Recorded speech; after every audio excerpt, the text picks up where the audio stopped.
You're watching ProPix Canada Media Limited.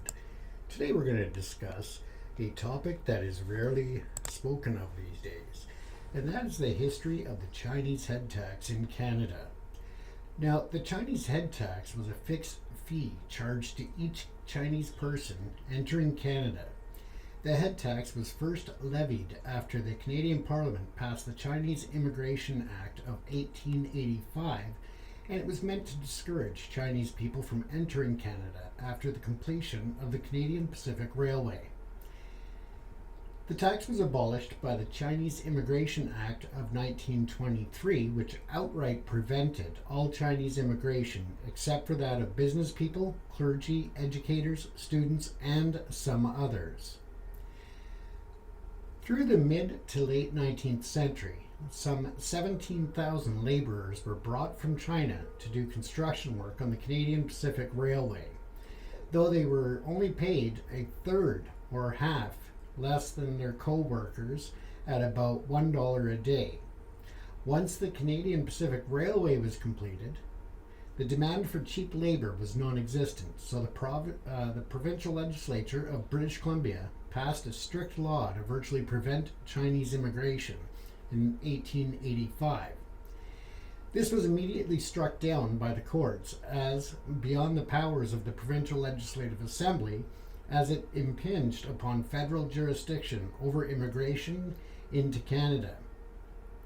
A similar attempt was made a year prior, and another one was made in 1878 to tax every Chinese over the age of 12 to be taxed $10, equivalent to $347 in 2021, and that was to be paid every 3 months. Responding to the anti-immigration sentiment in British Columbia, the Canadian government of Sir John A. Macdonald introduced the Chinese Immigration Act, receiving royal assent and becoming law in 1885.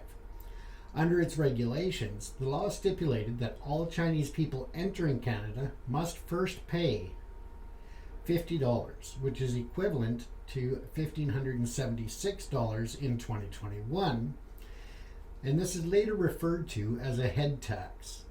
This was amended in 1887, 1892, and 1900, with the fee increasing to $100 Canadian in 1900, and later to a maximum of $500 in 1903, which was equivalent to $16,204 in 2021, representing a 2-year salary of immigrant workers at that time. Not all Chinese arrivals had to pay the head tax. Those who were better off financially and presumed to return to China based on the apparent transitory nature of their occupation or background were exempt from the penalty. These included arrivals identifying themselves as students, teachers, missionaries, merchants, or a member of the diplomatic corps. The Government of Canada collected about $23 million, which is in 2021 dollars would have been $354 million, in face value from about 81,000 head tax payers. The head tax did discourage Chinese women and children from joining their men, but it also failed to meet its goal, articulated by contemporary politicians and labor leaders, of the complete exclusion of Chinese immigration. Such was achieved through the same law that ended the head tax, the Chinese Immigration Act of 1923, which stopped Chinese immigration entirely, albeit with certain exemptions for business owners and others. It is sometimes referred to by opponents as the Chinese Exclusion Act, a term that was used in the United States for its counterpart. After the Chinese Immigration Act was repealed in 1948, various community leaders, including Wang Fun Sien, campaigned the federal government to open immigration policies for the Chinese community.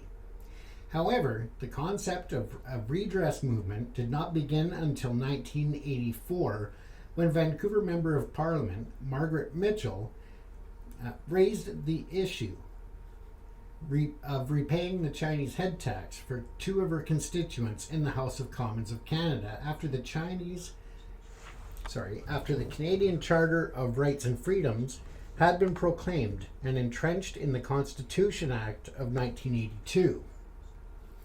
Over 4,000 other head taxpayers and their family members were eventually registered by the Chinese Canadian National Council and its member organizations across Canada after the issue gathered broad public attention on the CJVB radio program Chinese Voice, hosted by Richmond, BC personality Hanson Lau in February of 1984.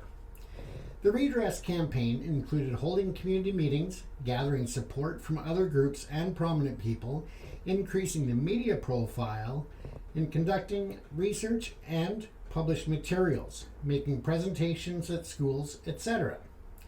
In 1989, Chinese Canadian National Council, the longtime advocate for the head tax redress, suffered a split after the Tiananmen Square massacre, which saw the formation of a competing group, the National Congress of Chinese Canadians. This is the end of part 1 of our look back at the history of the Chinese head tax. Please like, follow, and subscribe to keep up to date on other stories from around the world and more segments for this particular theme. Once again, you're watching ProPix Canada Media. We appreciate you taking the time to share it with us today.